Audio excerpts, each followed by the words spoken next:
I had a patient come into the office one day and he came crawling into our office and I looked at him like, what happened? What did you do? And he looked at me like, Doc, I literally did nothing. I turned over to pick up my cell phone and boom, his back went out. And this stuff happens all the time, whether patients sneeze and their neck goes out, or they bend over to tie their shoe and then their back goes out, or just getting out of the car and twisting to get out and all of a sudden, boom, you tweak something in your back and now you have some pain. And so there's a lot of different things that we do in our life that can cause this type of stress. So today I want to go over why little things can lead to big pains. So if you don't know who I am, I'm Dr. Robert Rosas from Ahava Chiropractic. I make these types of videos because a lot of my patients ask these types of questions. So hopefully someone out there in the internet world will benefit from this information as well. So let's jump right into it. So the first reason why big pains can come from little things is what we call the straw that breaks the camel's back. Now, throughout our life, we acquire so many different types of traumas and different stresses in our life. And especially if you're, in your 40s, your 50s, your 60s, the more life you live, the more likely you're going to experience trauma. So in our office, we separate it into two types of traumas. The first trauma is going to be what we call macro trauma. And then the second trauma is going to be what we call micro trauma. Now, macro traumas are what it sounds like, the big types of accidents, the injuries, the trips, the falls, the sports injuries.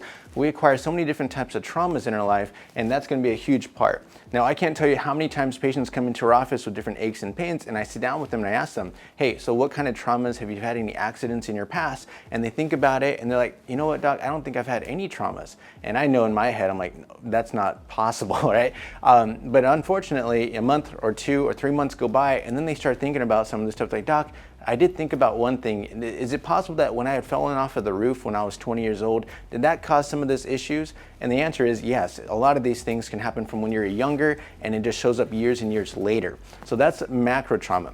Your micro traumas, this is going to be more of your repetitive stresses. So right now, you might be watching this video on your cell phone. What's your head look like? It might be down like this, putting strain onto your neck. If you sleep on your stomach and it twists and kinks your neck, that's going to cause strain onto your spine. If you sit on the wall, it pushes your pelvis up, it's going to cause strain onto your spine. If you carry a heavy purse or a backpack on one shoulder, it's going to cause strain onto your spine. So you get the point. There's so many different things that cause strain onto your joints, and those repetitive stresses that you do on a regular basis, that's going to injure the joints here. Now, let me show you what that looks like. Now, in your spine, you have what's called a vertebral complex. So you have a vertebra on top, a vertebra below, and in the middle is sandwiched a disc. In that disc, you have what's called annular fibers or Sharpie fibers. In the middle of it, you have a jelly-like material called a nucleus. Now, that disc can get injured, whether it be through the macro trauma or the micro trauma, and these annular fibers that go around the disc and then the nucleus in the middle, you can injure these fibers, and when you damage the fiber with a micro trauma or a macro trauma and then another injury and then another injury, and then eventually, then that's where that disc starts to weaken, and then that nucleus will start to migrate towards the area of weakest resistance. And so this is why we call it the straw that breaks the camel's back, because you add one straw and then another straw and then another straw, and all of a sudden, boom, you sneeze, and all of a sudden that nucleus gets pushed into that joint, irritates that nerve, and now you're starting to experience the big pain. And so this is why you have what's called a disc herniation or a disc bulge. And they've done studies that 20-year-olds, there's 37% of the population that has no symptoms whatsoever. And so 37% has what's called spinal degeneration, which basically means they have injury or damage to the disc.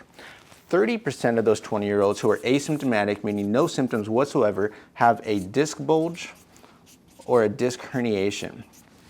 So what does that mean? A lot of times patients think, oh, I just sneezed and all of a sudden, man, my neck went out. That was last week. That must have occurred or started last week. The real answer is you've had this issue for a longer period of time than you even realize, and over the years and years of repetitive stress, macro traumas, all of a sudden now you just do something small and now you're having these issues. When the real answer is this problem was there for many, many years before that. And so this is why big problems can come from small things, is because of the traumas that we acquire. Now, what do you need to do about this? Well, there's two things that you want to do. The first thing is what I recommend is seeing a chiropractor. Now, obviously, I'm biased to this opinion because I am a chiropractor, but the reason why is because chiropractors are specialized in locating what we call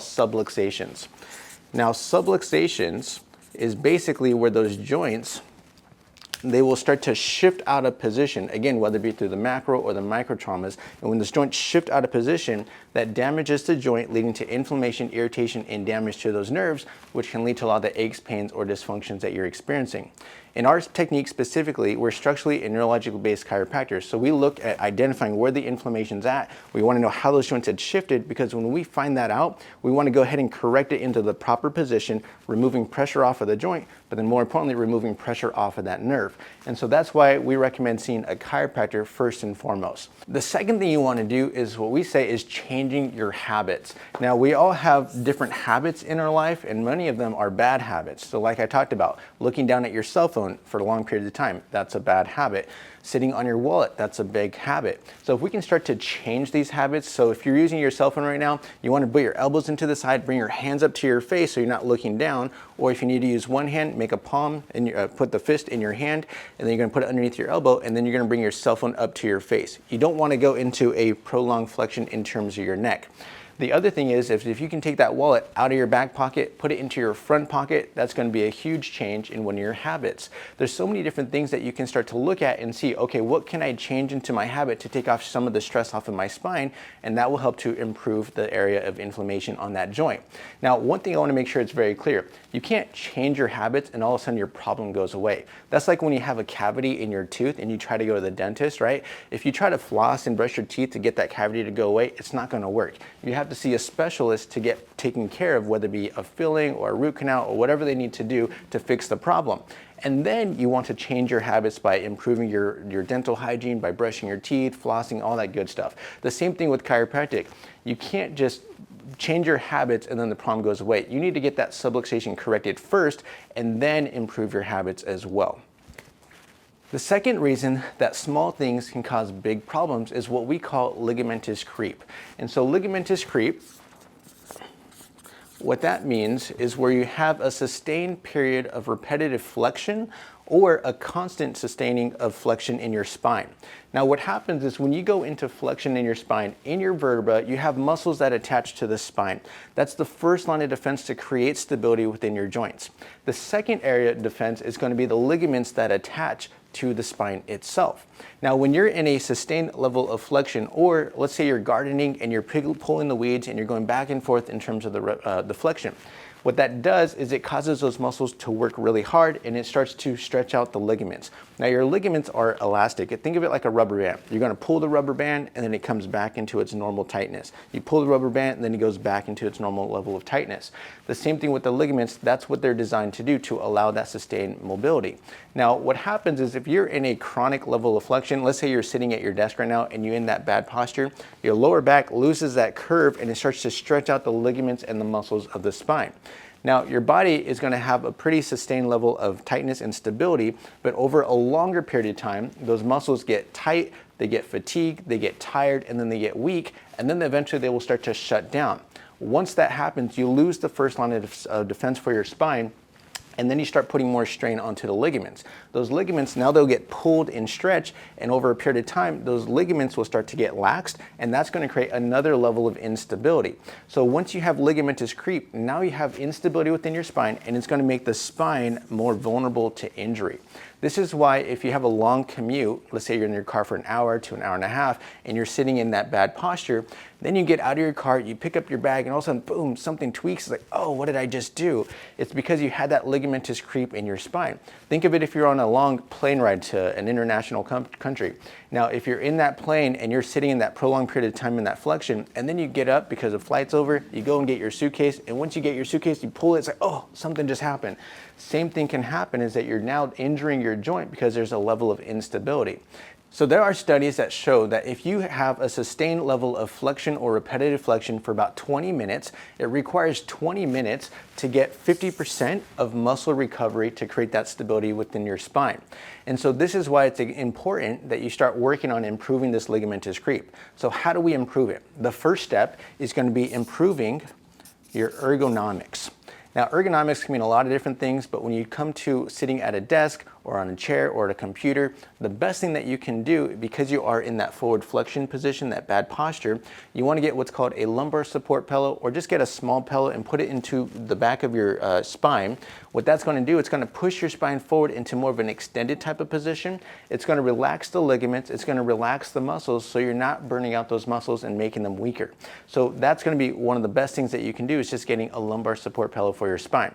The second thing you can do is, if you are in a job that requires you to bend down and lift a lot of things, let's say you're at a warehouse picking up a bunch of packages. I worked for UPS for 4.5 years when I was younger, and I know my back was putting a lot of strain on with those muscles. Now, what you can do instead is you want to keep your back nice and straight. You don't want to bend from your back, putting it into flexion. You want to bend from your hips and into your knees, so that the muscles that you're engaging is more your legs and your glutes, not your back muscles. You want to try to keep those muscles in your back as neutral as possible, so you can sustain that level of stability whenever you need that type of contraction here. Now, that is the first thing that you can do, is improving your ergonomics. The second thing that you want to do is you want to take frequent breaks. Now, ideally, we have a rule of thumb that for every hour of sitting, you want to take about a 10-minute break where you're getting up, getting some movement, go to the bathroom, get some water, talk to one of your colleagues and try to be productive, whatever you can do. But you want to take that frequent break, because what it's going to do, it's going to help to take off some of the stress off of the ligaments. It's going to help the muscles to start to recover a little bit better. But what it also does is it helps the disc to start to maintain the hydration in there. If you're stagnant and you're sitting for a prolonged period of time, there's a level of inflammation that starts to develop, and you want to start pushing out some of that inflammation, but then you also want to bring in more nutrients into that disc to keep it healthy. And so those are the two things that you want to do to improve ligamentous creep, improve your ergonomics, and take frequent breaks. All right. Now, the third reason why little things can cause big pains is because not all positions are created equal. Now, what do I mean by that? Now, there's a guy named Nakemson who did a study on the pressure of the spine, and he measured 3 different positions. The first being lying down, the second being sitting, and then the third being standing. Now, what he found was obviously that lying down is going to take the most amount of pressure off of the spine. Specifically, laying on your back takes off the most pressure. Laying on your side is a little bit less, but laying down on your back is the least. Now, that's going to be the biggest position here. Now, the thing that he also found was sitting is also less stress than standing. Now, there is some conflicting evidence, because a guy named Wilkes did another study similar to it. He found that standing was actually a little bit more pressure than sitting. But regardless of the fact that they both can agree on some simple things. Now, the first thing that they both agreed on is that when you are sitting, when you are in a reclined position, that reduces the pressure on the spine by 50 to 80%. Now, what does that mean? If you're in a chair and you just recline your chair 15 degrees, 20 degrees, that's going to take a load amount of pressure off of your spine. Now, the second thing that they found was that if you are sitting unsupported, that's going to increase the pressure on your spine by 40%. The reason being is because now you're engaging your muscles, and when those muscles are contracting and engage, it's going to put more pressure onto the joints.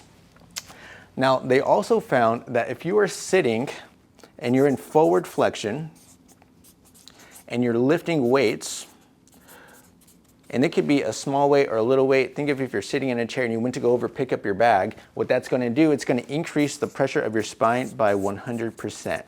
That's a huge deal, because it's going to put more strain onto the joints. Now, what they also found, that if you're in forward flexion and you add rotation, that's going to increase the pressure onto your spine by 400%. This is why we try to avoid forward flexion and rotation. So think of it, if you're pulling some weights and you go into that position where you're in that forward flexion, you rotate and you're pulling the weight, that's going to put more and more pressure onto the joints and up to the spine. So this is what they all agree on, is that this is going to put more and more pressure the more you do these types of activities. And so what can we do, and what can we learn from some of this stuff? The first thing is, if you're sitting in a chair for a long period of time, try to go into a more reclined position. Put the chair back a little bit more so you can take off some of the pressure off your lower back. But that's the first thing you can start to do. The other thing that you can do is you can start to avoid these types of behaviors in the forward flexion. So we always tell people, use your power zone. The power zone is essentially where your elbows are close to your sides. You're not reaching out, lifting, or trying to reach for something, but you want to use your power zone by keeping your muscles engaged and keep your elbows close to your side. That's going to take off less pressure off of your spine, and it's going to keep your muscles engaged so you're not reaching and putting more strain onto the joints. Now, the third thing is this. Some patients always ask me when they come into the office, "Doc, should I be sitting or should I be standing?" Now, because there is conflicting evidence, I always tell people it doesn't matter if you're sitting or standing. The reality is if you're doing something for a prolonged period of time and you're not moving, you're going to have more strain onto the joints. So both Nikimson and Wilks will both agree that motion is lotion to your spine. You want movement into the joint to get the inflammation out of that joint, but then also bring in more nutrients to the joint as well. But when you are able to get some movement and take interchanging breaks, you're going to help to relax the stress off of the muscles, relax the stress off of the ligaments, like we talked about, the ligamentous creep, and that's going to improve the stability of your spine. So again, getting up every hour and take those 10-minute breaks. And that's it. Thank you so much for watching. That's the 3 reasons why little things can cause big pains. If you like this video, please click that like button, subscribe to our channel to follow more videos just like this, and leave some comments below. Let us know your feedback. We thank you so much for watching. Have a great day. God bless. Peace.